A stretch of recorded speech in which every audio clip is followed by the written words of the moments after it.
This is the posterior cranial fossa. It is the largest and the deepest of all the cranial fossa. So it contains the cerebellum and also the pons and the medulla, which are parts of the brainstem. So what are the boundaries of the posterior cranial fossa? Anteriorly, we have the dorsum sellae. This is the posterior clinoid process. Then we have the superior border of the petrous part of the temporal bone. Laterally, this is the mastoid part of the temporal. We also have parts of the parietal bone and the squamous part of the occipital bone posteriorly. So what are the features of the bone? Let us start from the midline. The largest foramen that we can see right in the center, this is the foramen magnum. And there is a sloping part of bone which is anterior to the foramen magnum. This is called the clivus.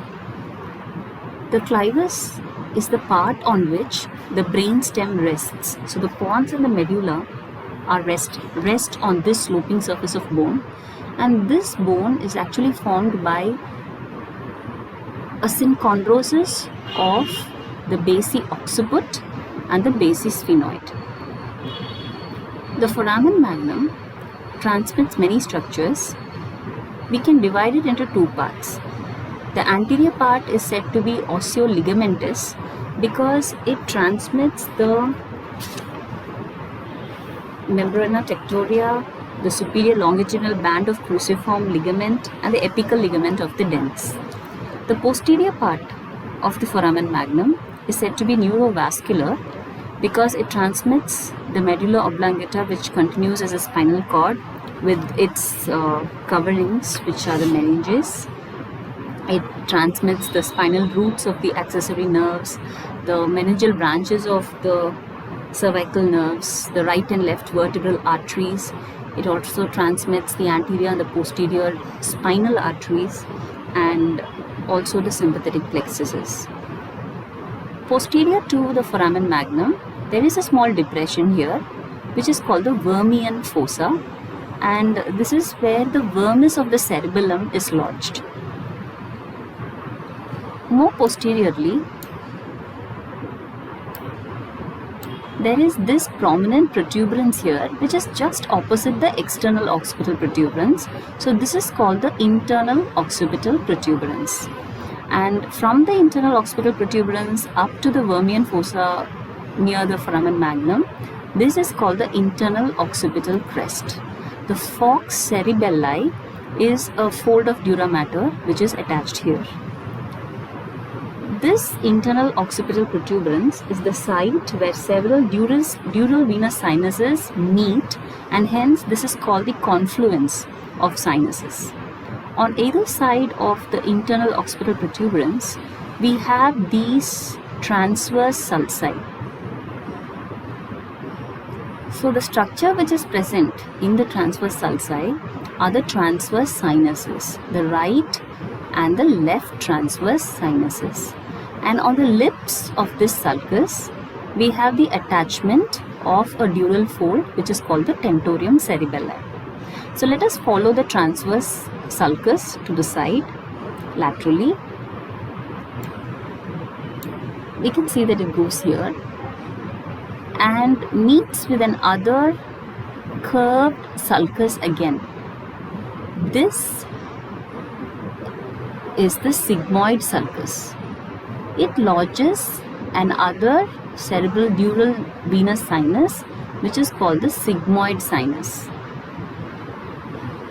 The sigmoid sinus ends at this foramen here, this one. This is called the jugular foramen. This is called the jugular foramen. Now the jugular foramen is the point from which the sigmoid sinus continues as the internal jugular vein. There are other structures which also pass through the jugular foramen. They are the 9th, 10th and 11th cranial nerves, the inferior petrosal sinus, meningeal branch of ascending pharyngeal artery and meningeal branch of the occipital arteries.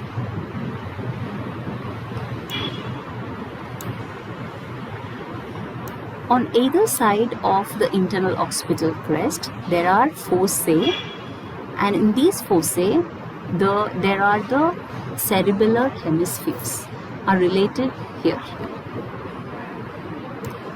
Let us look at this part of the posterior cranial fossa, which is formed by the posterior surface of the petrous part of the temporal bone.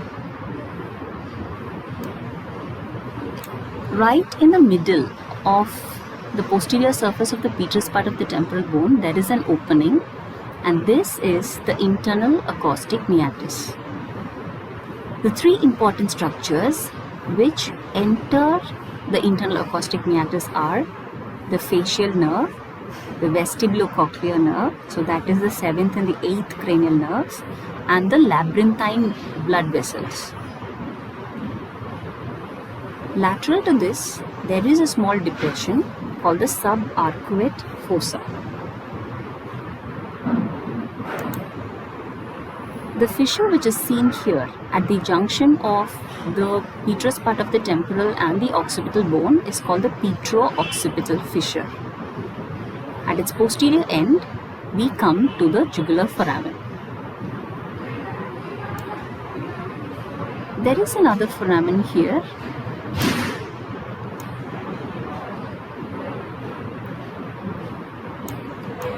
This is just above the occipital condyle, and this is the anterior condylar canal, also called the hypoglossal canal, which transmits the 12th cranial nerve.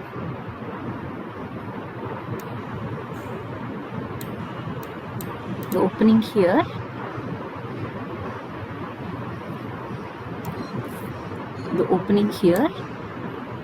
is the internal opening of the hypoglossal canal.